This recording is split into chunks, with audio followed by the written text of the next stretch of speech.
Bonjour à toutes et tous, juste un mot avant le début de cet épisode qui est sponsorisé par un partenaire désormais traditionnel et installé du podcast qui est Command AI. En effet, on en parle et c'est au centre de l'épisode, mais en ce moment, la France et l'Europe sont en train de se rendre compte qu'il faut s'armer soi-même et qu'on peut pas toujours dépendre des outils des autres.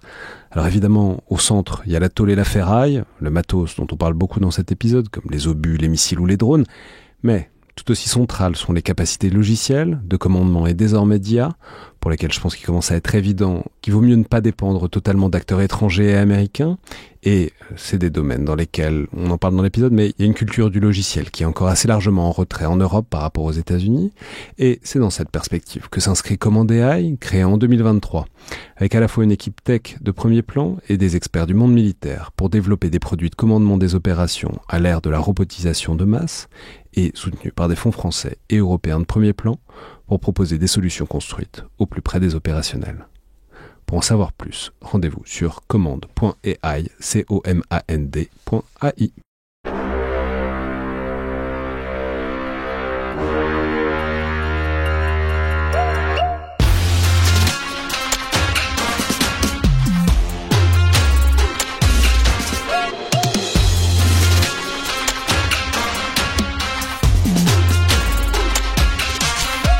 Bonjour à toutes et tous et bienvenue dans Le Collimateur, le podcast consacré aux questions de défense et aux conflits armés, un podcast associé au Rubicon, réalisé en partenariat avec le Centre des études de sécurité de l'IFRI et avec le soutien de la DGRIS du ministère des Armées. Je suis Alexandre Jublin et aujourd'hui pour parler d'un thème qui risque de devenir à la mode dans les temps qui viennent, voire une ligne directrice d'un certain nombre de réflexions, de stratégies et d'équipements, à savoir l'indépendance qu'il est possible d'avoir par rapport aux équipements américains et dans quelle mesure. J'ai le plaisir de recevoir Florent de Saint-Victor, spécialiste des questions de défense, auteur du blog Mars Attack, qui est une des ressources de référence sur toutes les questions d'industrie de défense et de matériel militaire depuis des années maintenant. Donc bonjour, merci beaucoup d'être là et bienvenue dans le Collimateur. Bonjour Alexandre. Alors pour commencer, et en préambule, je vais dire que c'est une émission où on met sans doute un peu la charrue avant les bœufs, enfin, à voir, mais c'est entendable en tout cas, mais on part du postulat donc qu'il faut se méfier de la dépendance aux Américains parce que ça n'est ou ça ne serait pas un allié fiable et définitif. Alors il ne s'agit pas de dire que c'est un constat qui est gravé dans des tablettes d'airain, mais en tout cas c'est très clairement l'ambiance depuis quelques semaines suite au mouvement de Donald Trump d'une manière générale et vis-à-vis de l'Ukraine en particulier, ce qui pose évidemment d'énormes questions pour l'équipement des armées françaises et européennes, puisque c'est le grand allié depuis au moins 75 ans, qui vend une bonne partie de leur équipement à toutes les armées de l'OTAN. Alors c'est évidemment un peu moins vrai pour la France, puisqu'on a un modèle d'industrie de défense qui se veut autonome et souverain, qui cherche donc depuis longtemps à dépendre le moins possible des autres. C'est au centre de la pensée française sur le sujet, et ça nous coûte d'ailleurs très cher depuis des décennies, parce que c'est évidemment très coûteux d'avoir ce qu'on appelle un modèle d'armée complet, spécialement quand on n'en vend pas à tout le monde. Pour autant, même nous, on n'est pas immunisé de ces dépendances matérielles aux Américains parce qu'on vit dans une économie mondialisée, même pour les industries d'armement, même si on y fait plus attention que dans d'autres secteurs, et que donc on est susceptible d'acheter soit des capacités, soit des équipements, soit des pièces à l'étranger, notamment à un allié qui semblait éminemment stable et fréquentable sous tout rapport, comme les États-Unis jusqu'à récemment. Donc l'idée, c'est pas forcément de dire qu'il faut sonner le branle-bas de combat tout de suite et avoir viré tout ce qui vient des États-Unis dans 2 semaines. Peut-être, peut-être pas, chacun peut se faire son avis et on aura sans doute le temps et l'occasion de discuter encore de ce débat qui est essentiellement politique.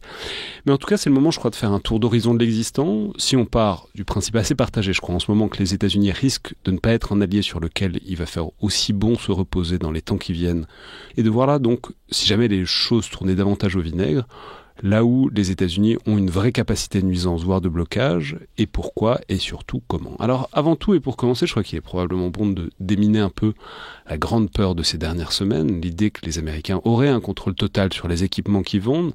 C'est l'idée qu'on a pas mal entendue, qu'on a même lu dans certains articles, que quasiment, ils auraient un interrupteur sur chaque F-35 qui pourrait contrôler à distance, qui pourrait empêcher de décoller ou même de tirer des missiles. Alors, les F-35, ça ne concerne pas, mais enfin bon, la réflexion est quand même valable. Voilà. Qu'est-ce qu'on sait, Florent de Saint-Victor, disons, de ces marges de manœuvre maximalistes des Américains ? Alors, il n'y a pas à notre connaissance d'employés à l'anglais, à la CIA, à Washington, qui décident avec un simple bouton tel F-35 décolle, tel F-35 peut plus décoller.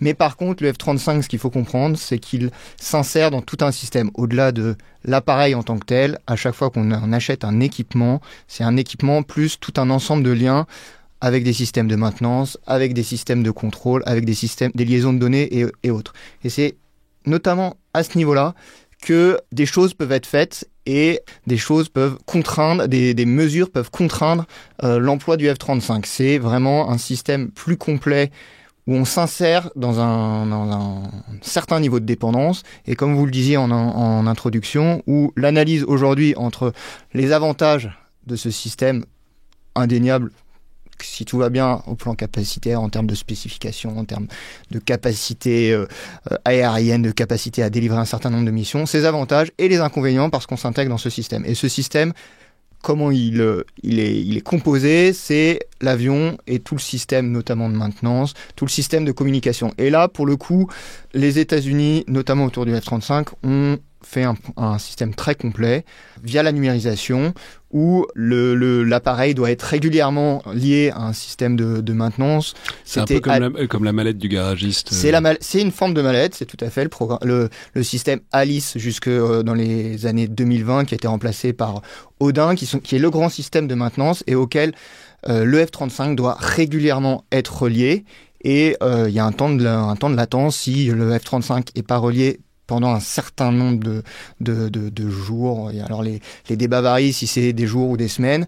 À force, il y a un système de mise en sécurité des appareils. Et donc, réellement, les appareils F-35 ne pourront plus décoller si l'appareil sent qu'il n'a pas été relié, s'il n'a pas été relié à ce système qui permet de suivre, en fait, d'avoir une traçabilité des pièces, de commander quand il faut les pièces de rechange, de suivre les niveaux d'usure de certaines pièces, d'anticiper. Donc, un système qui, fondamentalement, est positif, mais qui peut aussi avoir des impacts et être utilisé de façon de manière contrainte et contraindre le système. Mais ce système, il reste américain, c'est les Américains qui le possèdent, ils ne le vendent pas avec l'avion. Alors aujourd'hui, il y a une forme de package complet. Il faut prendre même les alliés les plus proches des États-Unis, typiquement Israël, par exemple, pour pas les citer. Ont un certain niveau de dépendance vis-à-vis des États-Unis pour l'emploi du F-35. D'autres pays, un peu moins alliés, un peu moins proches des États-Unis, n'ont pas eu cette marge de négociation pour gagner en autonomie dans la mise en œuvre du F-35 et donc sont encore plus sous dépendance et sont obligés d'avoir ces systèmes qui remontent a priori toutes les informations jusqu'au siège de Lockheed Martin où c'est retraité, où ça permet de faire de la maintenance, tout ce qu'on appelle la maintenance prévisionnelle, c'est-à-dire d'anticiper la maintenance et non juste de la maintenance curative quand une pièce est endommagée et donc il faut la traiter, mais un peu d'anticiper. Mais alors ça, ce qui est intéressant, juste le F-35, c'est quasiment pas notre sujet parce que nous on s'intéresse, mais là où c'est intéressant, c'est tout ça, est-ce que c'est pas des contrats de droit privé, c'est-à-dire est-ce que le contrat il est avec Lockheed Martin? J'imagine bien que si le gouvernement américain ne veut plus que Lockheed Martin fasse rien du tout, ils ont des moyens de contraindre, mais il y a quand même un principe de droit des affaires internationales, il y a quand même des contrats qui sont passés et que normalement il faut respecter. C'est-à-dire, est-ce que le truc c'est avec le gouvernement américain et du coup c'est à la tête du coup, enfin c'est en fonction de ce que veut le gouvernement américain à ce moment-là, ou est-ce que quand même, c'est une entreprise qui s'est engagée contractuellement, quoi. Alors, ce qui est intéressant, c'est qu'il y a deux types de contrats. Il y a tout ce qu'on appelle les DCS, donc Direct Commercial Sales. Donc, il y a entre un industriel et un pays, un industriel américain et un pays, et tout ce qui est les FMS, les Foreign Military Sales, où c'est des États beaucoup plus de gouvernement à gouvernement. Et dans le cadre du contrôle qui est fait, là, on rentre un peu dans le technique de tout ce qui est export contrôle. Ça, juste expliquer les foreign military sales, c'est intéressant parce que c'est le gouvernement américain qui achète les trucs et qui ensuite les vend.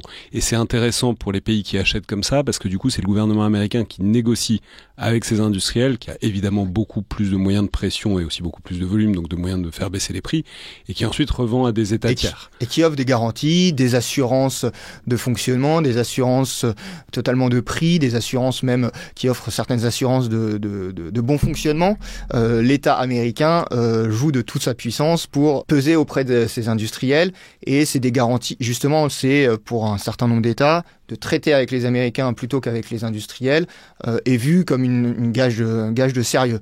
Et donc dans le cadre à la fois d'ailleurs des FMS et des DCS, là, Direct Commercial Sales et des Foreign Military Sales, l'appareil de contrôle des exportations du gouvernement américain assure des contrôles de non-détournement des appareils, assure des contrôles de bonne utilisation finalement des que l'utilisation soit conforme au contrat. Donc la limite entre un contrat pleinement de droit privé et un contrat public ou affilié est quand même parfois relativement faible sur ces grandes capacités. Donc là, pour le coup, il y a pas tant la négociation entre un État et une industrie.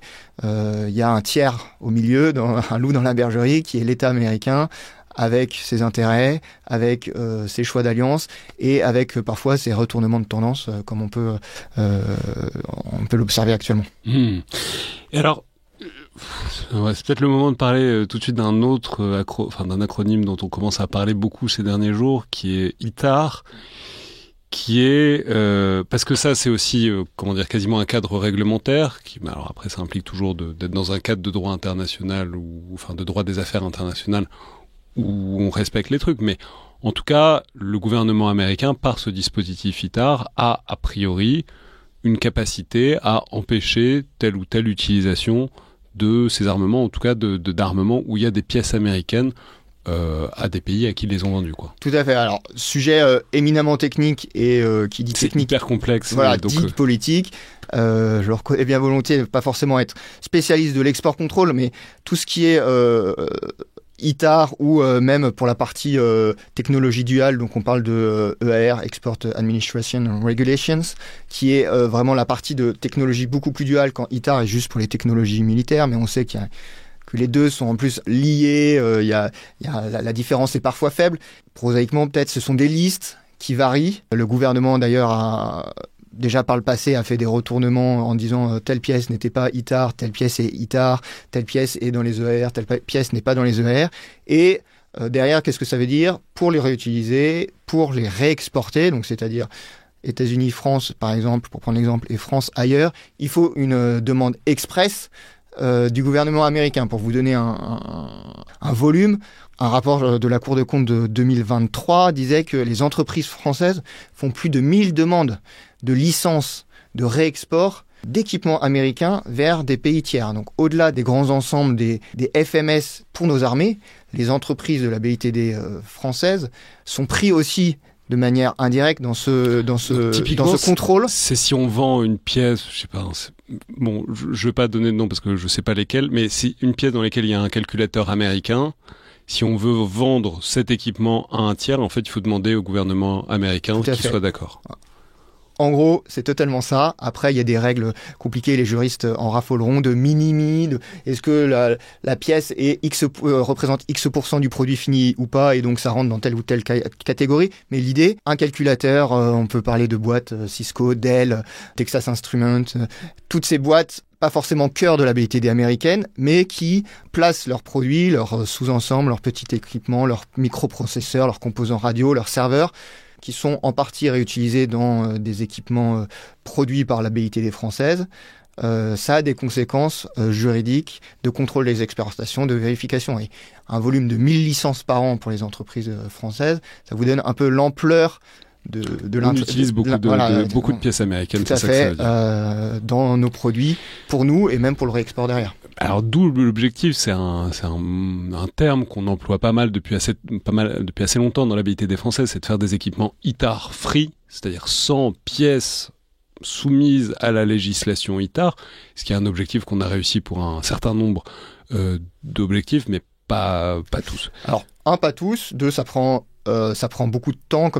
Dès qu'il y a changement de pièce dans un matériel militaire, il y a requalification, il y a souvent des essais qui doivent être menés. Donc c'est tout un temps relativement incompressible d'ailleurs, avec en plus des changements. On se souvient peut-être de l'exemple des missiles Scalp vendus, donc des missiles de croisière vendus pour des Rafales en Égypte. Il y a eu dans les années 2016, il y a eu tout un débat autour de l'impossibilité. Les États-Unis avaient bloqué l'export de ces missiles parce qu'il y avait une puce de réception du signal GPS a priori sur ces missiles Scalp, qui avant n'étaient pas dans la catégorie ITAR, qui lors d'un changement d'administration américaine est passé dans la catégorie ITAR, donc il y avait demande, donc il y avait droit de regard aux États-Unis. Il y a eu un travail qui a été fait par le constructeur, le missilier MBDA pour pas le citer, de sortir de cette dépendance et d'arriver à des produits ITAR free, comme on le dit. Sur les gros trucs qu'on sait qu'on vend, je sais pas, j'imagine les Rafales, c'est ITAR free. Les Rafales sont considérés comme ITAR free. Alors, je sais pas si pour le Rafale, je sais pas si l'exemple sera le plus pertinent. ITAR free, ça veut pas dire forcément 100% insensible au matériel américain. ITAR, c'est vraiment une liste assez particulière. Et ça, il faut soulever le capot de pas mal d'équipements. Il peut avoir encore, justement, à un certain niveau, des pièces qui sont pas considérées comme complètement à usage militaire, à l'intérieur, qui sont réutilisées. Et donc ça, il faut vraiment prendre capacité par capacité. Et c'est généralement dans la partie tout ce qui est software, tout ce qui est toute cette partie. Ouais. Mais ce qui est très intéressant là-dedans, c'est qu'on voit que tout ça part quand même du truc de la prédominance américaine. C'est-à-dire c'est parce qu'ils font un peu la loi qu'ils peuvent changer les termes du truc et qu'ils peuvent décider qu'une pièce qui, au moment de la signature du contrat, au moment de l'exportation, n'était pas ITAR, devient ITAR. Mais du coup, c'est parce qu'ils ont des moyens de rétorsion massifs à plein de niveaux et que du coup, personne n'a envie de se fâcher avec les Américains, même surtout pour des petits détails comme ça, alors qu'il suffit de demander l'autorisation. Mais donc tout ça part quand même d'un constat de la prééminence américaine. Et sans cette prééminence américaine, ce truc-là marche plus, quoi. En vrai, la pièce, elle y est. Si on est fâché, on va pas leur demander. Mais tant qu'on est dans un monde où on est encore en bonne entente et où ils sont si dominants, en fait, là, ils ont quand même beaucoup de pouvoir. C'est le grand mot-clé de l'extraterritorialité du droit américain. Dès qu'il y a une transaction qui est faite en dollars, il y a un droit de regard. Dès que justement ces matériels sont réexportés, il y a un droit de regard avec clairement la lawfare, la puissance du droit américain qui s'impose à tous. Et derrière, qu'est-ce que ça veut dire en fait cette puissance ? C'est pas une puissance qui je suis puissant, c'est que derrière, il y a tout un appareil de contrôle et tout un appareil qui permet de garantir le respect des lois. Typiquement, par exemple, quand on est destinataire de FMS ou de DCS, le gouvernement américain s'est inscrit dans le contrat, a un droit de regard et de visite dans les stocks. Typiquement, quand les Français achètent, ça on le savait, des missiles anti-chars Javelin. C'était une urgence opérationnelle pour l'Afghanistan. On les achète. Il y en a qui partent en Afghanistan qui sont utilisés en opération. Il y en a d'autres qui sont stockés en France. Il y a des visites de la police, entre guillemets, de l'armement américain. C'est pas le terme exact, mais qui va regarder dans les fichiers où c'est parti, où ça a été utilisé, comment c'est stocké et autres. Et typiquement, avec un truc un peu gênant là-dedans, on voit bien que c'est une perte de souveraineté. En même temps, si on retourne le truc, on voit aussi totalement, évidemment, que les Américains n'ont pas envie d'avoir des missiles Javelin qui terminent dans les mains d'un groupe armé terroriste et que ça vienne taper un de leurs chars Abrams un jour sur un autre terrain. Bon, il y a une logique à ça. Mais n'empêche que d'un point de vue de souveraineté, ça pose quand même des questions d'avoir un Américain qui passe de temps en temps dans les stocks pour vérifier où sont les trucs, quoi. C'est la balance des avantages et des contraintes. Pour pousser l'exemple plus loin sur les missiles Javelin, à un moment, l'Afghanistan se ferme, la France part globalement sur les opérations au Sahel. Il y a eu des mois et des mois d'échanges administratifs pour dire les missiles qu'on avait achetés pour un usage en Afghanistan, est-ce que on pourrait les utiliser au Sahel ? Et il y a toute une machinerie administrative. Alors pas forcément. Je suis un peu sceptique sur l'utilité des missiles Javelin au Sahel, comme en Afghanistan en demeurant. Mais c'était l'opération du moment et il fallait contre une grotte. C'est des missiles anti-chars d'assaut. Voilà, c'était pour les usages contre les positions fortifiées. Il y avait un usage qui était perçu comme intéressant par exemple, dans une grotte. Ça avait été un peu utilisé d'ailleurs en Afghanistan là-dessus, dans une grotte où sont réfugiés des adversaires ou des ennemis. C'était cet usage qui était recherché. Mais il y a eu toute une démarche longue, pénible. Les États-Unis, forcément, n'étaient pas dans une logique forcément de bloquer pour bloquer, mais c'est une procédure administrative avec tout le grippage qu'on peut faire. Et donc, oui, il y avait les Français étaient propriétaires, avaient acheté, avaient payé. Mais pour respecter et pour pas se faire taper sur les doigts, et il y a eu des sanctions, pas forcément vis-à-vis de la France, mais vis-à-vis d'autres industriels qui ont réexporté sans les autorisations. Donc il y a tout un historique de sanctions. On demande et on joue les bons élèves. On joue les bons élèves parce qu'on veut rester en bon terme. Et donc là, on revient à notre analyse de risque et à notre balance avantage-inconvénient. Alors là, on est quasiment dans le monde d'avant, hein. C'est-à-dire dans le monde où on s'entend bien, où c'est un peu relou les Américains quand ils sont un peu tatillons, mais où tout va bien, on s'entend quand même entre personnes raisonnables.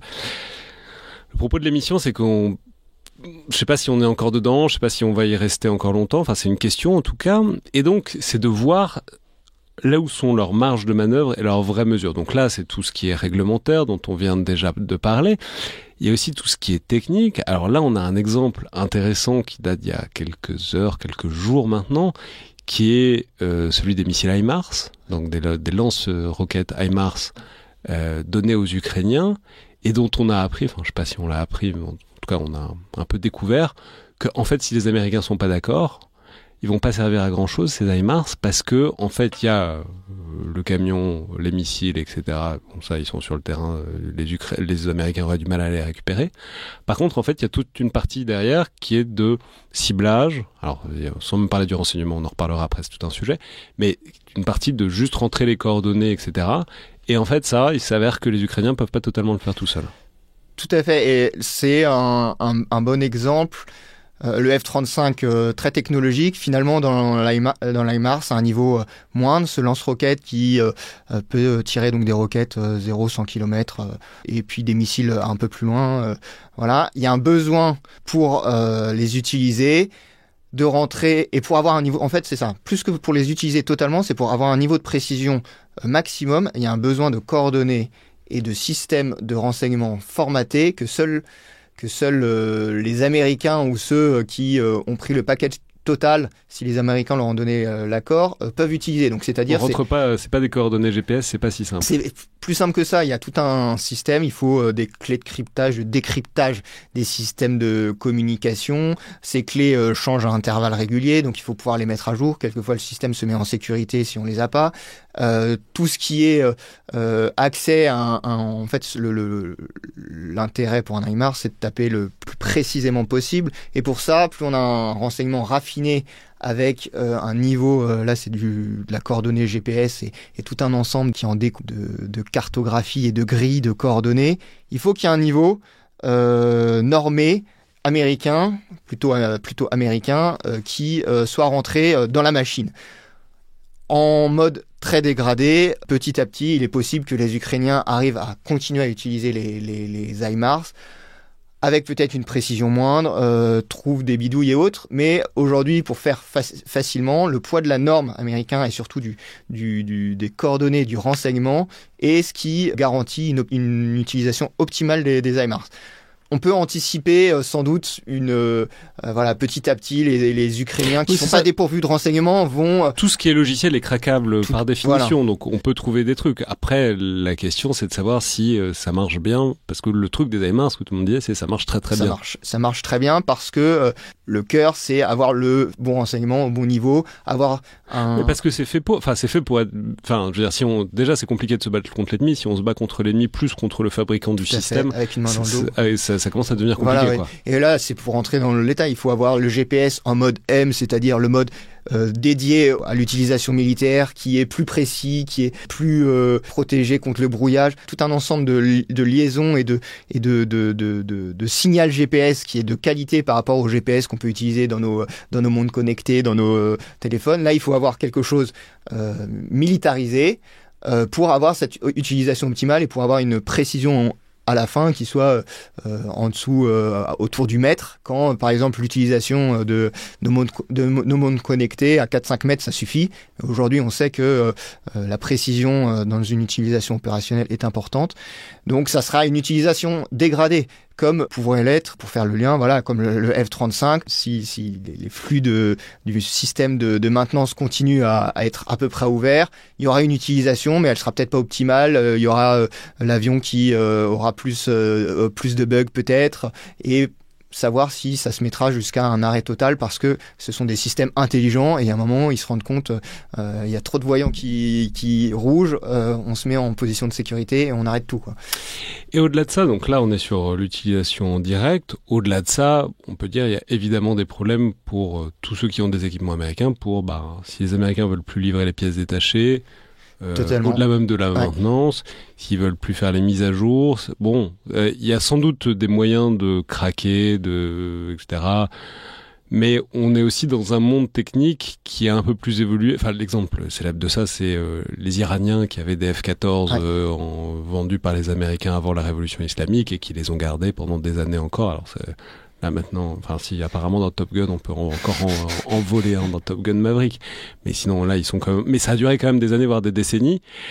Là maintenant on peut dire qu'on est quand même sur des cycles de maintenance, de remplacement de pièces qui sont quand même beaucoup plus intenses que dans les années 70 et que donc ça paraît la laisse est plus courte que pour les F-14. Le rétro-engineering, donc c'est-à-dire la capacité à recréer des pièces détachées, à rebidouiller des choses qui peuvent faire office d'eux. Déjà ça s'est fait historiquement, mais ça reste quand même coûteux, long. Souvent, on n'arrive pas à avoir des pièces aussi optimales que les pièces d'origine. Donc, il y aura peut-être des contournements qui seront opérés, mais ça reste un temps long de mois pour peut-être des semaines pour des pièces très très simples, de mois pour des pièces un peu plus compliquées. Et si vraiment, au nom de l'intérêt national, les États-Unis commencent à couper les flux d'approvisionnement des pièces détachées, ils sont en mesure de le faire relativement facilement et de l'imposer à leurs industriels en disant on arrête, plus d'autorisation douanière d'exportation, donc on coupe tout. Il va y avoir des temps de latence entre la fin des stocks et le fait de trouver une pièce dérivée, une nouvelle pièce. Ça peut être long, compliqué et coûteux. Alors maintenant, si on parle, donc là on a en quelque sorte le système, on a la structure, on a la manière dont ça marche et dont les Américains peuvent faire chier, pour le dire clairement. Si on passe au cas français, donc je l'ai dit, on aime beaucoup se gargariser du fait que nous on est les moins dans la merde, parce que ça fait littéralement des décennies, on a bâti une base industrielle et technologique de défense pour ne pas être trop dépendant, notamment pas des Américains. Ça nous a été assez reproché dans le cadre de l'OTAN, dans tous les cas, d'être des têtes de mule anti-américains, etc. Pourquoi vous jouez pas le jeu? Ça nous a été beaucoup reproché depuis des décennies. Pour autant, on n'a pas tout fait. Et c'est normal. Enfin, je veux dire, déjà, on peut considérer que c'était une aberration économique maintenant, on voit bien les intérêts, mais à l'époque, on pouvait considérer que ça coûtait beaucoup trop cher. Si on cherche en quelque sorte à prendre les choses dans l'ordre. D'abord, les endroits, on va commencer par les endroits où on est vraiment dans la merde. S'il y en a. Il y en a un qui paraît assez évident, et c'est là où c'est intéressant, c'est tout un secteur complètement intégré, c'est toute l'aéronavale, donc tout ce qui touche au porte-avions. Il y a quand même une dépendance qui est apparemment assez monstrueuse quand même à l'écosystème technologique américain. Il y a en effet une différence de sensibilité vis-à-vis des États-Unis, vis-à-vis du matériel américain qui est très variable selon les composantes au sein des forces armées. L'aéronavale, en effet, l'aéronavale française actuellement est très sensible. Il y a évidemment le sujet des catapultes qui est un sujet qui revient régulièrement. Les catapultes avec la vapeur qui permet de faire décoller les appareils en leur donnant assez de vitesse pour qu'ils puissent s'envoler du pont du porte-avions, les catapultes à vapeur. Demain, pour le futur... Ça, on peut préciser. Donc, le Charles de Gaulle fonctionne avec des catapultes à vapeur, qui est une technologie qui nous vient des Américains, qui déjà en soi est une technologie très compliquée parce que des spécialistes des catapultes à vapeur, il y en a 3 dans le monde et vraiment, c'est très compliqué. Donc, c'est pour ça qu'on s'est dit, tiens, porte-avions de nouvelle génération, on va passer à l'étape d'après, donc catapulte électromagnétique, etc. Pareil, c'est pas un sport de masse, oui. Les Chinois s'y lancent et les Américains savent faire, donc on s'est dit, plutôt que les milliards ou dizaines de milliards que ça va coûter de développer le truc si on y arrive, on va les acheter aux Américains puisque c'est nos alliés. Là, il y a une pure logique où la logique industrielle rencontre la logique politique, où on fait des analyses de combien ça nous coûte, est-ce qu'on peut typiquement avoir un industriel qui peut, avoir la capacité d'investissement pour développer, est-ce qu'on va en vendre tant que ça à intervalles réguliers, donc on va pouvoir maintenir les compétences, juste la réponse est non. Enfin, je veux dire, les catapultes électromagnétiques, il n'y a personne qui s'en sert. Déjà, des nations qui ont des porte-avions, il n'y en a pas, il y en a quasiment pas, et qui ont besoin de catapultes, il y en a 3, quoi. Pour le dire clairement.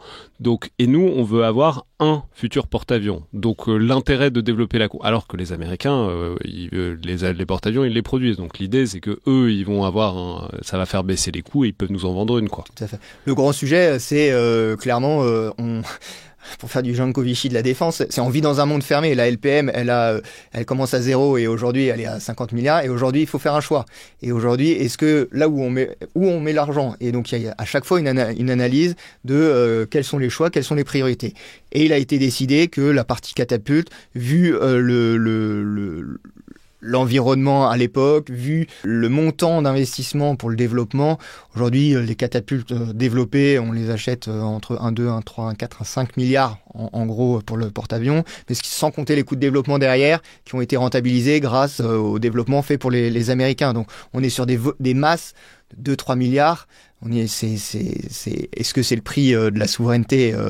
C'est un sujet très politique, mais c'est pour donner un ordre d'idée. On est sur un enveloppe de 2-3 milliards avec des échecs, avec du temps de développement, avec des tests et tout ça, donc un gros volume.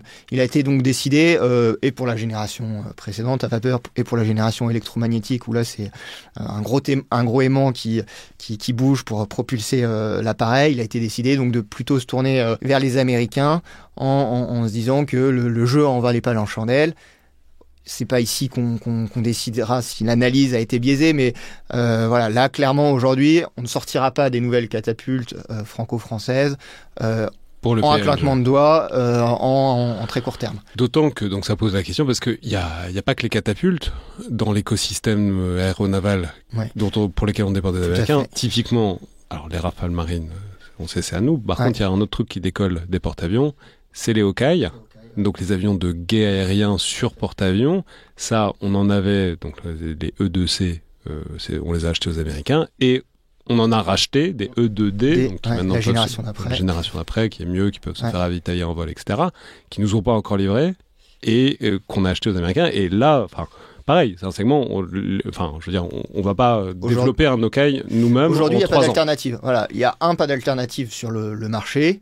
Est-ce que le choix des priorités, est-ce qu'il faut aller chercher une autre alternative? Donc il y a un vrai blocage. Donc il y a les catapultes, les Hawkei, ces appareils qui permettent de voir autour du porte-avions et de suivre un peu les mouvements et d'assurer la sécurité des vols, le command and control, la gestion des opérations.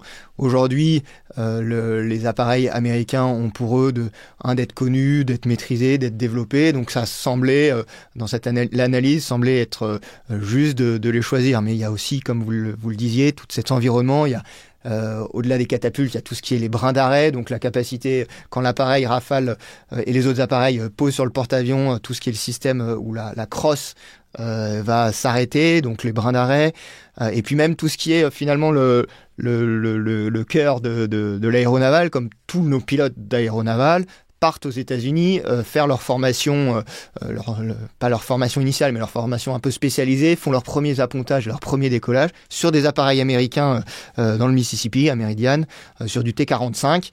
Tous nos pilotes de l'aéronaval passent. Donc l'aéronaval en système, il y a une relative partie importante, une partie importante du système aéronaval, système complexe de plein d'éléments, qui là a une forte sensibilité, comme il y a à la fois du matériel, mais aussi de la formation, du savoir-faire, qui aujourd'hui pourrait difficilement être remplacé. Parce que c'est un monde ultra spécifique et un club ultra fermé. Alors on l'a beaucoup dit de manière de prestige français, ça c'est un peu notre obsession de faire partie de ces club SNLE, club nucléaire, club porte-avions, etc.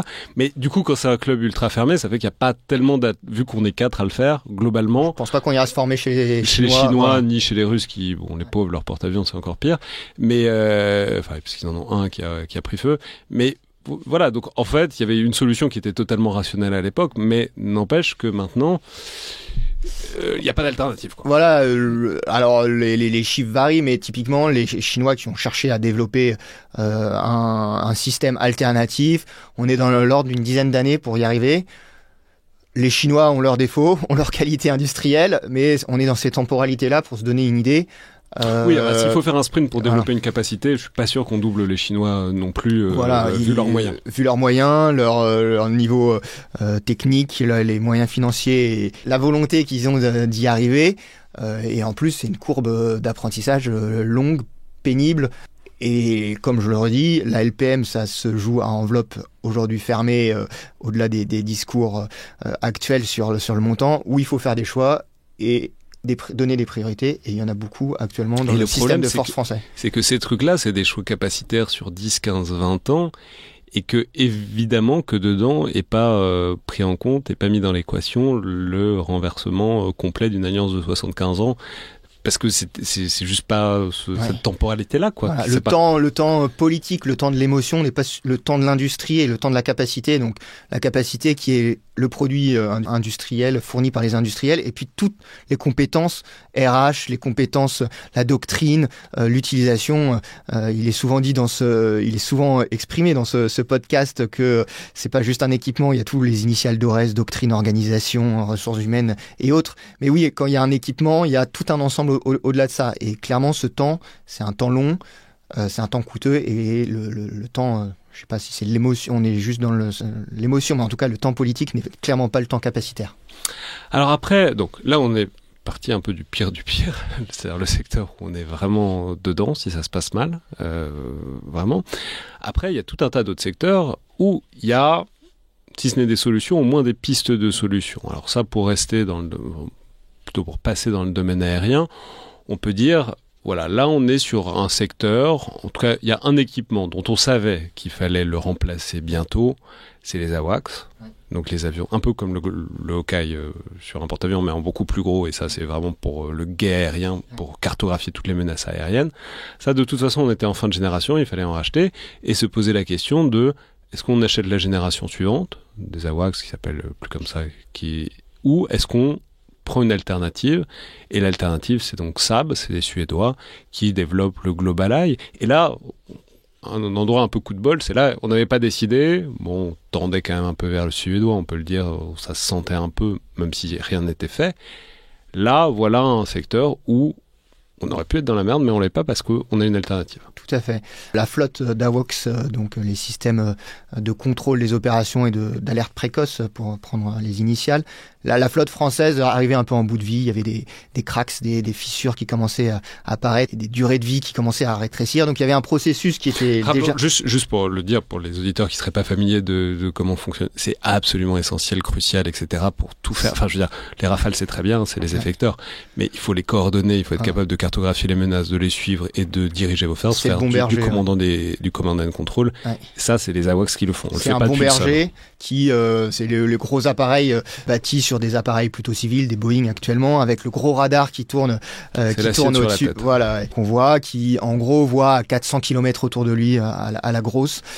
Qui est vraiment celui qui va donner les consignes ordonnées, organisées. C'est vraiment le quarterback un peu de l'équipe aérienne. C'est le pion hyper important dans toute opération aérienne. C'est moins sexy que Top Gun, mais c'est moins sexy, plus essentiel. Une cible, évidemment, donc souvent un peu en retrait. Et l'objectif, voilà, c'est les personnes qui sont à l'arrière, donc dans la tranche arrière, qui sont face à des consoles, des petits points verts, mais qui ont un rôle assez essentiel pour donner les consignes, ordonner, découvrir, lever les menaces et autres. Et ça, donc d'ailleurs, on va changer de génération, ça va être visuellement frappant. Donc on passe de l'assiette sur la tête à la crête punk. Tout à fait. Quelque chose comme ça. Parce que la génération suivante américaine, ils avaient une crête de punk, et les Global Eye suédois. Ils n'auront pas. On va faire repasser en espèce de faire repasser.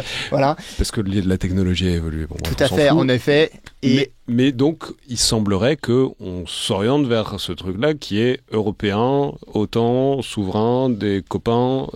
Voilà, on est content, quoi. L'idée, aujourd'hui, donc il y avait deux grandes alternatives, comme pas vraiment de produits français sur étagère. Donc il y avait la génération Wedgetail Boeing, qui était la génération d'après celle des E3F actuelles, les Sentry, petit nom, ont passé Wedgetail. Les Britanniques typiquement les ont pris, sont en train depuis quelques mois déjà sont en train de regretter un peu leur choix.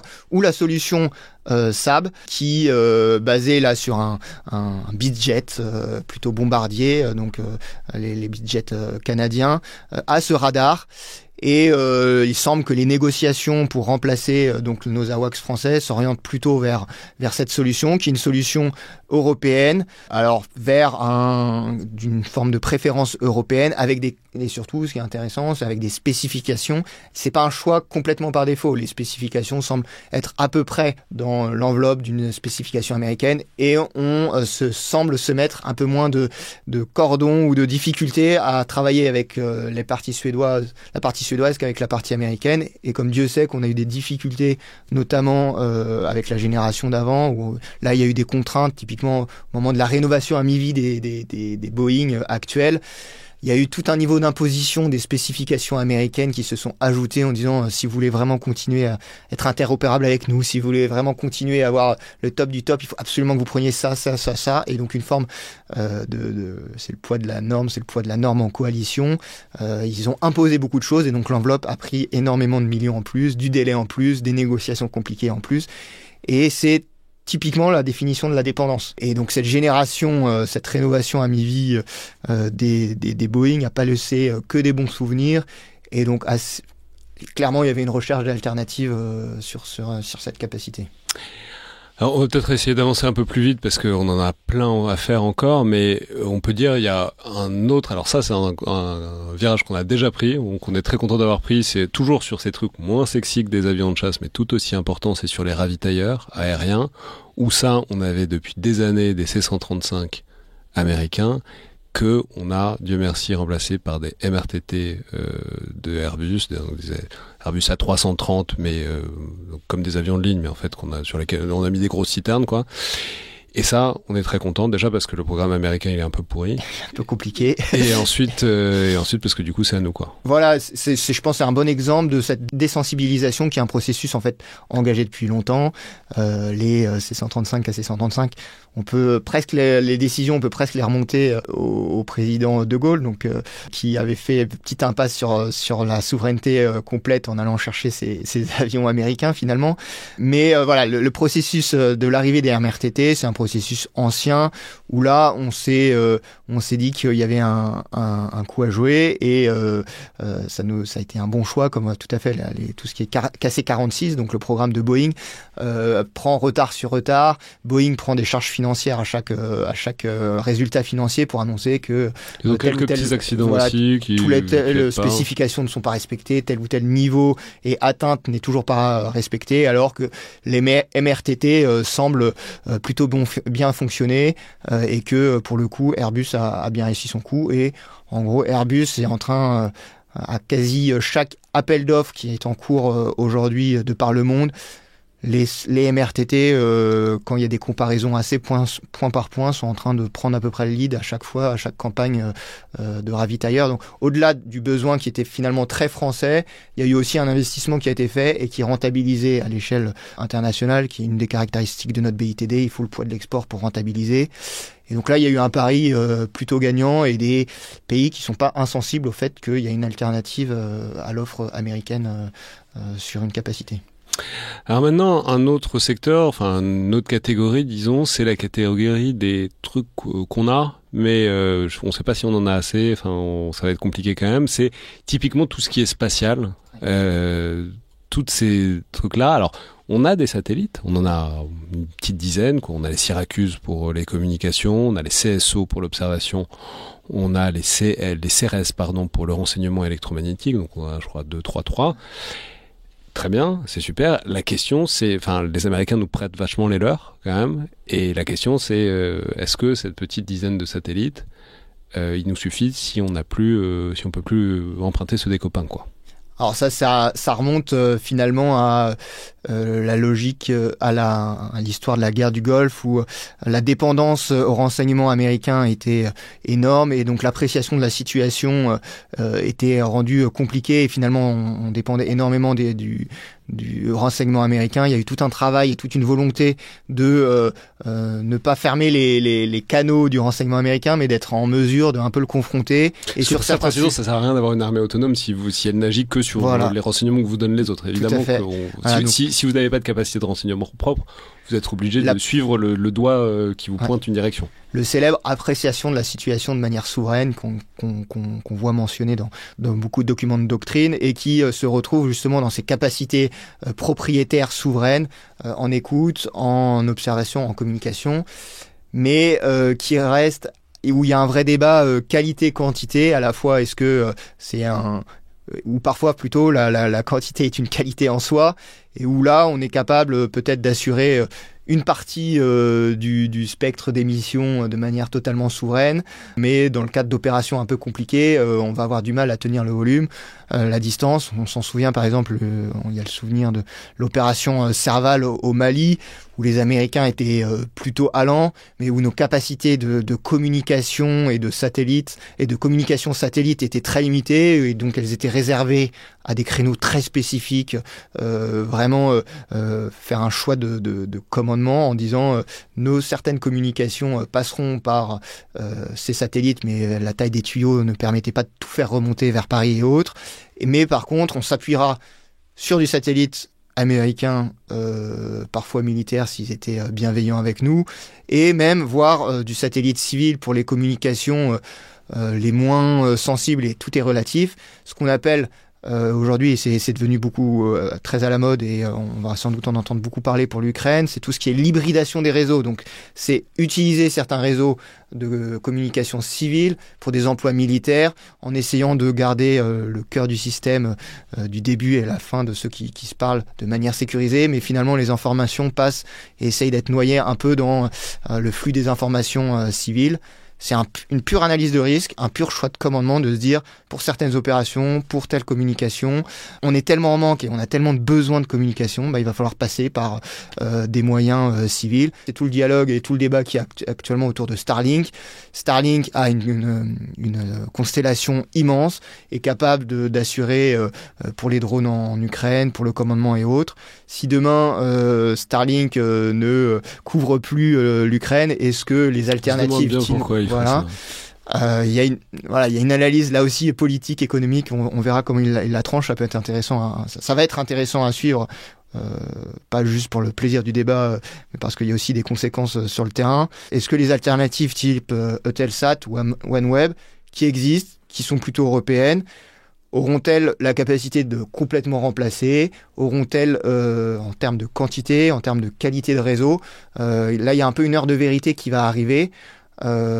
Ces constellations n'étaient pas foncièrement toutes conçues pour des usages militaires, mais il y a peut-être une accélération du mouvement qui va s'opérer. Puisqu'on reste sur le spatial, c'est le moment de dire qu'il y a un autre truc qu'on utilise tout le temps mais auquel on pense jamais, c'est quand même le GPS, qui est un système américain. Alors ça, bon, après, on peut dire, c'est absurde, ils vont jamais couper le GPS parce que, ce serait détruire absolument tout le business et toute une position absolument centrale qu'ils ont réussi à avoir, etc.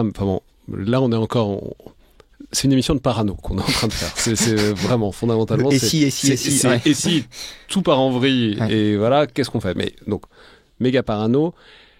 Le GPS. Alors, on sait qu'il y a Galileo, qui est un système qui se veut alternative au GPS. Il semblerait que ce soit pas totalement au point, en tout cas pas totalement substituable. Où est-ce qu'on en est, quoi? Alors, Galileo, dès le début, était pensé pour avoir un usage et civil et militaire. L'usage civil est celui qui est arrivé le plus rapidement, et sans rentrer complètement dans la technique, il y a plusieurs types de fréquences, types de réseaux, types de données qu'on peut recevoir, donc des données plutôt grand public et des données plus sécurisées pour un usage public. Aujourd'hui, la localisation et tous les services Galileo notamment sont plutôt à usage civil. Petit à petit, on arrive sur un usage militaire. Le poids du GPS, c'est la taille de la constellation, la qualité et la redondance. Aujourd'hui, Galileo doit encore faire ses preuves. Surtout que le cœur du cœur, et ça reboucle un peu avec certaines réflexions du début du podcast, c'est que au-delà du signal, il faut qu'il y ait la réception du signal dans les équipements. Ça tient à des puces, ça tient à des transpondeurs, ça tient à des choses pas très sexy, mais finalement qui sont cœur. Aujourd'hui, petit à petit, on arrive à avoir des systèmes qui sont capables de recevoir du GPS, qui sont recevoir du Galileo, donc d'être du multi-constellation, mais c'est encore assez embryonnaire. peut-être qu'il va y avoir une accélération pour que finalement dans nos missiles de croisière qui font du GPS, qui utilisent le GPS, le Galileo pour faire leur plan de vol, ils auront un peu les deux types de capacités de réception. Au-delà de toute discussion sur le brouillage, le GNSS denied et autres, il va sans doute avoir une accélération d'avoir cette capacité bimode, biconstellation. Mais là, passer de l'une à l'autre, et si jamais le GPS pour une raison ou une autre ça foire, qu'on puisse trouver autre chose, qu'on puisse basculer sur Galileo. Tout à fait. Mais pour ça implique aussi donc ce que vous disiez, de peut-être changer le matos, le hardware pour mettre tout à fait. Voilà. Et là, un lien entre le software, le hardware et la base de Galileo, ça reste une question de volume, capable de redondance, comme il y a des systèmes un peu de triangulation, donc plus on capte finalement de satellites, plus on est précis. Galileo reste un objet utilisable. Si tout le monde s'y met, il y aura un niveau de saturation, donc là aussi il y a des choix à faire. Alors maintenant, juste pour rebasculer un peu sur d'autres domaines, mais là, même pour cartographier, c'est des trucs où je n'ai aucune idée. Si on repasse sur le domaine aérien, alors j'imagine que le Rafale, figure de proue, étendard du Made in France, français, ITAR free, etc. On ne touche pas au truc des Américains, très bien, ok. Mais alors déjà, les hélicoptères, est-ce que c'est des endroits où il y a des problèmes ? Et puis même, dans un cas comme dans l'autre, il y a ce qui vole et puis il y a ce qu'on balance. Tout à fait. Les hélicoptères, la carcasse, il y a, on va dire, entre les industriels qui font la carcasse n'aimeront pas, mais l'enveloppe semble assez relativement souveraine via des industriels comme Airbus Hélicoptère, même la motorisation, grâce à Safran, on arrive à être relativement serein. Comme toujours, on vit dans un environnement, est-ce que la radio, typiquement une radio Harris, donc il y a un industriel américain qui fait des plutôt bonnes radios, est-ce qu'il n'y a pas des radios Harris qui traînent dans les hélicoptères pour faire de la très longue élongation? C'est un matériel qui, quand on le compare à d'autres matériels qui sont développés chez nous, est plutôt très performant, donc il y a peut-être eu des choix qui ont été faits là-dessus. Est-ce que dans les transpondeurs, il n'y a pas d'américain? Voilà, il faudra vérifier et soulever le capot. Et au-delà de ça, en effet, tout ce qui peut être lancé. Est-ce que vous pensez que ce truc-là, est-ce que vous pensez que quelque part, je sais pas, à l'état-major des armées, à la DGA, etc., c'est fait, cette espèce d'état des lieux de ce qu'il y a sous le capot dans toutes les bécanes, ou est-ce que vous pensez que c'est un truc où il va peut-être falloir faire un petit tour des garages pour vérifier? Je ne peux pas m'empêcher de penser qu'il y a eu des demandes qui ont été lancées, et je dirais, en caricaturant, Covid, on découvre qu'on connaît sa chaîne de sous-traitance 1 ou 2 échelons en dessous. Je pense que chez certains industriels, après il y a un niveau de sensibilité à ces sujets qui est plus ou moins important en termes de management de la chaîne de sous-traitance et de connaissances. Il y a peut-être beaucoup d'industriels qui connaissent encore à 2 ou 3 en dessous pour leurs équipements, petits équipementiers et autres. Et donc il va y avoir un travail sans doute qui va être fait. Rappelons, c'est donc on connaît ce sous-traitant, on connaît éventuellement le sous-traitant du sous-traitant, mais le sous-traitant du sous-traitant du sous-traitant, est-ce qu'on a vraiment fait la carto de tout? Pas forcément toujours. Parce que ça prend du temps et ça prend du temps. On sait typiquement sur un domaine, tout ce qui touche à la dissuasion, je pense qu'il y a eu, je connais vraiment certains, qu'il y a eu un travail assez profond qui a été fait. Sur d'autres sujets moins cœur, moins stratégiques, un doute raisonnable peut être permis sur la connaissance jusqu'au bout. Donc ça, c'est donc.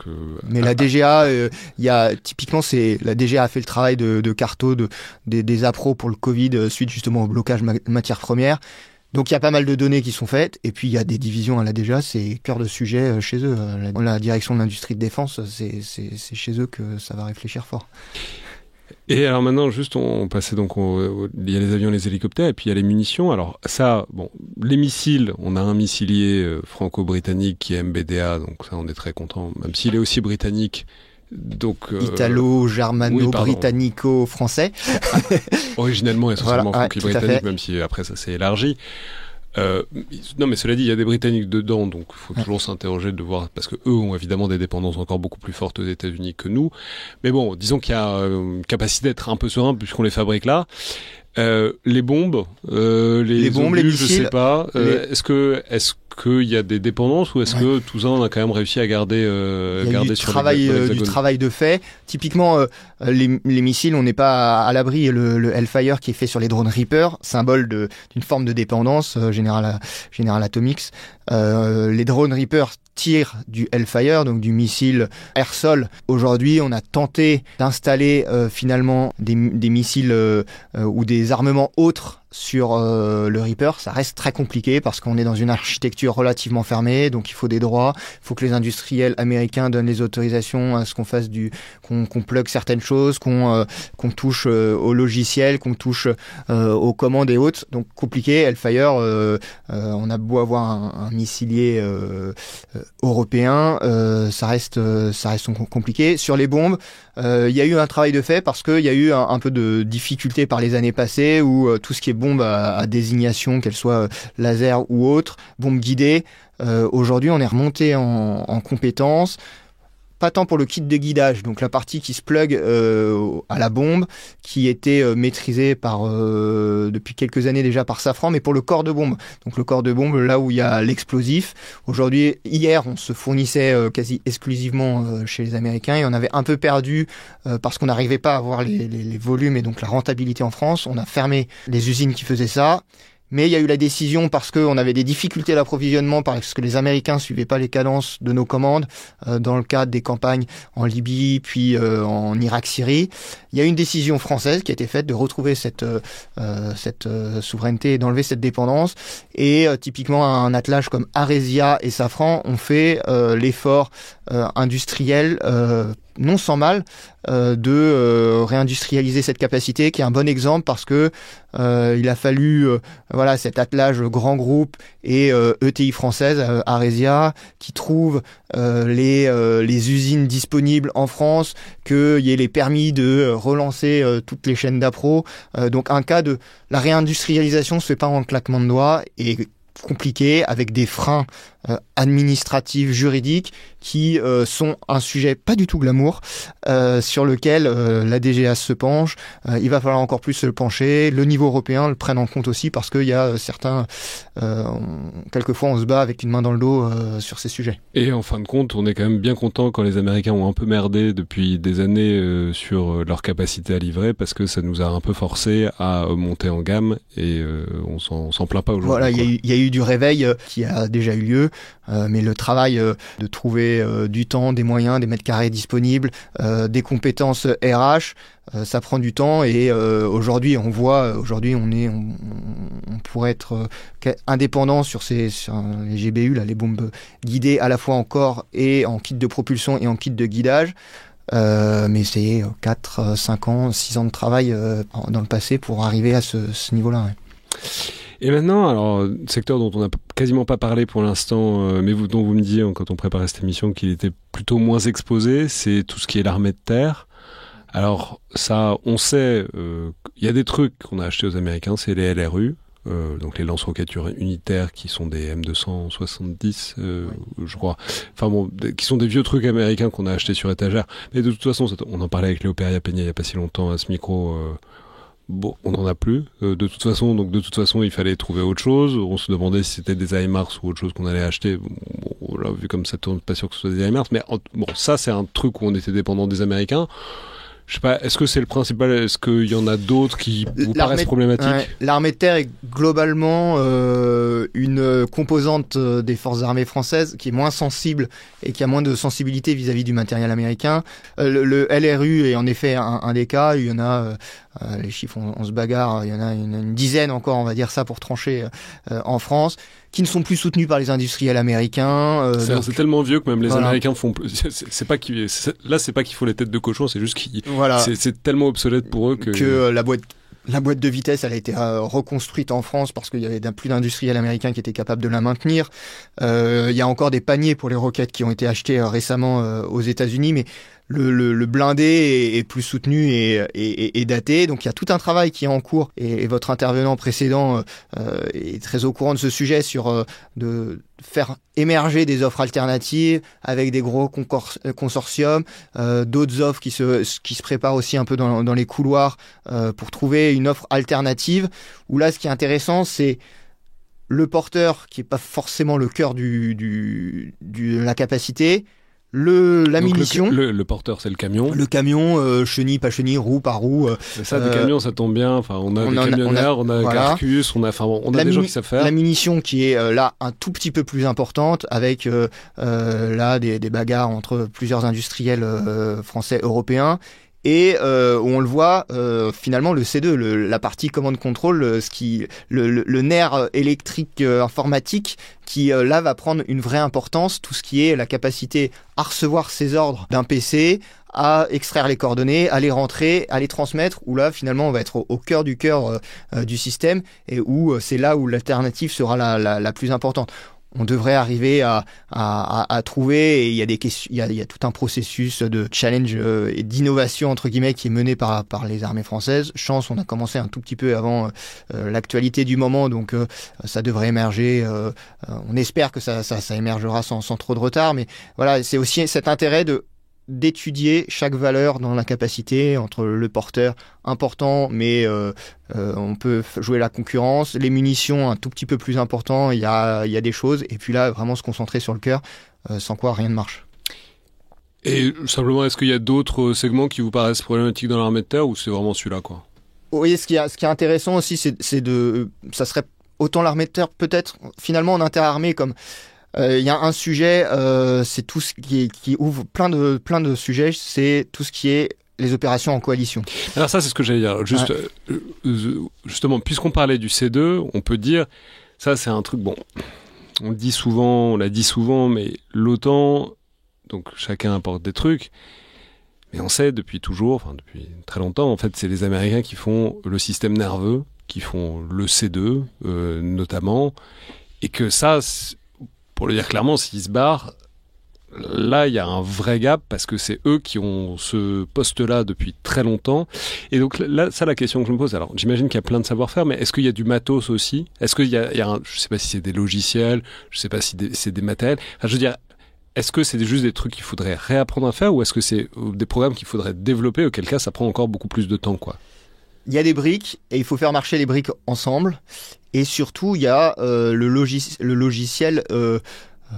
Alors, sans faire de l'analyse à deux balles, mais le logiciel n'est pas vu forcément comme cœur encore chez nous. Et il y a une forte dépendance vis-à-vis des aspects logiciels en France et même en Europe par rapport à une culture du logiciel qui est beaucoup plus développée, au-delà de parler GAFAM et autres, qui est beaucoup plus développée aux États-Unis.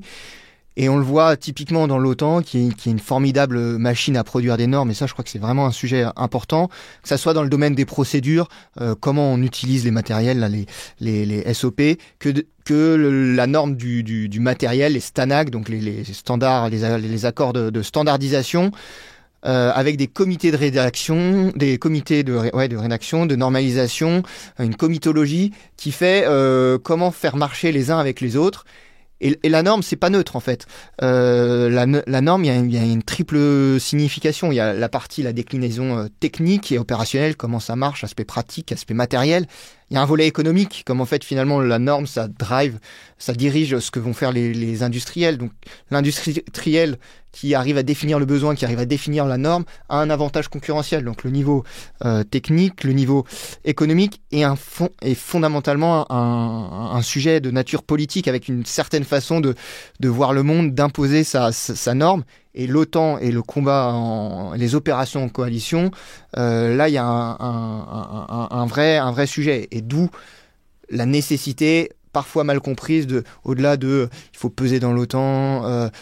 Finalement, l'influence, ça se décrète pas, ça se construit. Ça se construit par notre capacité à participer à ces forums de discussion. C'est-à-dire, pour le dire clairement, plutôt que faire les têtes de mule et se plaindre que c'est les Américains qui décident de tout, comme on l'a fait pendant un certain nombre de décennies, beaucoup moins depuis qu'on est retourné dans le commandement intégré, parce que par la force des choses, mais c'est quand même un peu la posture qu'on nous assigne ou qui est réelle au sein de l'OTAN, même si on peut dire que depuis des années, les Français sont pas exactement les mauvais élèves, hein.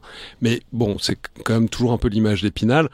Bon, l'idée, c'est que au lieu de se plaindre que c'est une alliance dominée par les Américains, si on joue pas, forcément on perd sur ces trucs-là, et que donc, surtout en plus dans un contexte où les Américains ont l'air de vouloir se barrer d'une manière ou d'une autre, en tout cas de se mettre en retrait de l'OTAN, de cet engagement avec les alliés, il y a une place à prendre qui n'est pas qu'une place rhétorique à la tribune, qui est aussi une place de concrètement au quotidien comment on fait avec les alliés pour vraiment bosser, pour reprendre la place qui a l'air de se dégager un peu, quoi. Totalement, parce que les normes, c'est pas juste une contrainte, c'est aussi demain la facilité, le terme anglo-saxon, du plug and play, du plug and fight, d'avoir la capacité à rapidement pouvoir se parler, pour communiquer, travailler. Et donc, oui, en fait, on est à l'OTAN ou même à l'Union européenne, on n'est pas attendu. Si on vient pas, et les autres parlent à notre place. Et donc, l'OTAN, comme peut-être sur certains aspects très précis au niveau de l'Union européenne, dans quelque chose qui sera inventé, il y a un niveau de normalisation qui est à trouver, parce que c'est aussi là-dedans que c'est aussi par là que demain on arrivera à parler. Et la norme peut être à notre avantage. On peut déterminer, on peut ne pas être à chaque fois perdant. On peut diriger et avoir cet avantage concurrentiel, cet avantage politique, cet avantage militaire via cette norme, ce standard qu'on aura défini. Pour ça, un exemple un peu célèbre, je crois que c'est Olivier Schmitt qui en parlait à ce micro, c'est quand il s'est agi de changer les calibres de l'OTAN, de passer du 7,62 au 5,56. Donc c'était une nouvelle norme, et il se trouve qu'il y avait un industriel belge, FN Herstal, qui s'était placé sur ce créneau-là depuis longtemps et qui du coup a fait une munition bien meilleure que ce que faisaient les Américains. Et du coup c'est FN Herstal qui a tout raflé, même si le changement de norme venait plus ou moins des Américains. Mais ce que je veux dire, c'est que tout ça, c'est aussi des opportunités quand les choses changent. Juste puisque vous parliez de plug and play, de communication, etc. J'y pense, c'est un truc dont on parlait un peu ces derniers jours. Je ne sais pas si vous avez la réponse. On parlait beaucoup de la liaison 16, qui est, on sait peut-être, c'est le mode de communication sécurisé, notamment aérien dans l'OTAN, qui est un truc très américain à la base, mais qui est concrètement, si on veut faire des opérations aériennes avec des partenaires, on utilise la liaison 16, tout le monde, tout le temps. L16, L22.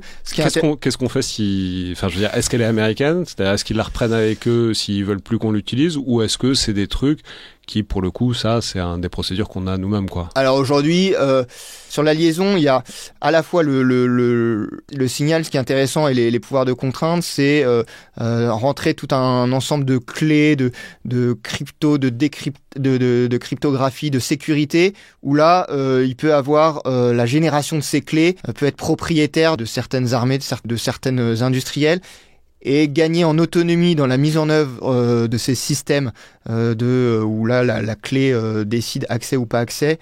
Il y a un enjeu de montée en compétences. Et peut-être dernier truc, mais puisqu'on parle des opérations aériennes en coalition, etc., on peut dire il y a un sujet traditionnel pour les Français, mais je ne sais pas si c'est pour le cas avec d'autres partenaires, qui est ce qu'on appelle la mobilité stratégique, qui est, pour le dire clairement, les gros avions. Parce qu'on a des A400M, des Airbus A400M qui sont super, mais qui transportent pas un char. On transporte d'autres trucs, mais on peut pas faire rentrer un char de combat dedans. Ça, on est très dépendant des Américains. Mais je veux dire, c'est pas un truc futile pour les OPEC. C'est concrètement, si les Russes envahissent un pays du flanc Est, alors si vous voulez envoyer par la route, ça va prendre du temps. Et puis il y a d'autres migraines qui arrivent dans cette affaire. Pareil pour le chemin de fer. La solution rapide et efficace, c'est d'avoir des avions. Mais ces avions-là, à ma connaissance en tout cas, pour les capacités françaises, ils sont américains. Ils nous les prêtent. Quand ils veulent. Mais ils nous les prêtent. Quand ils peuvent. Il y a des alternatives pour ça, parce que sinon, en fait, si les Américains se désintéressent et veulent plus nous prêter leurs avions de transport stratégiques. Aujourd'hui, par ailleurs, je termine, ça fait partie des capacités qui sont très transposables. C'est-à-dire, c'est ça, si vraiment ils croient au pivot asiatique et qu'ils disent que leur importance c'est la Chine, il y a des trucs qui sont plus spécialisés Europe, donc ça, ils vont pas les envoyer pour faire face à la Chine le cas échéant. Les avions de transport stratégique, ça peut aller où on veut, donc si l'Europe les intéresse plus, ils sauront quoi en faire. En français dans le texte, c'est tout ce qui fait partie des enablers, ces capacités qui rendent possible les choses. C'est le transport stratégique, c'est les communications. Le sujet de la flotte de transport stratégique est un gros sujet.